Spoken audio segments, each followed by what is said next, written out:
Walk in kedai boleh kan? Walk in kedai boleh guys. Kalau korang nak walk in tak ada masalah. Yang mana nak jimat, korang nak try pasang sendiri, korang beli dekat beg kuning guys. Okay, korang akan dapat satu set macam ni.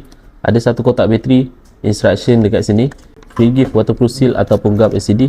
Yang paling penting, set tu 10 biji lengkap. Ok, korang tinggal tunggu barang sampai kat rumah, dah boleh pasang dah guys. Yang paling penting sekali, ada komputer iPhone bagi 3 bulan waranti. Kalau ada apa-apa isu dekat phone korang, lepas korang pasang bateri iPhone high capacity ni, korang terus kontak kita, kita akan hantar bateri yang baru guys. Korang tak perlu nak keluarkan apa-apa kos untuk kita post bateri yang baru kat korang. Ok, yang bestnya bateri iPhone high capacity untuk iPhone 12 ke atas special, korang boleh diagnose akan naik use. Tak ada keluar 64, tak ada keluar verify part guys. Ada bateri health untuk semua model. Bateri iPhone capacity ni dah terjual sebanyak 4,000 unit lebih dekat TikTok Shop saja, tak termasuk yang walk-in dekat kedai, tak termasuk yang beli dekat platform lain guys. Review-review pun dah banyak, korang boleh check sendiri dekat beg kuning. Korang tunggu apa lagi guys? Ada free shipping, ada discount, terus check out. Ciao.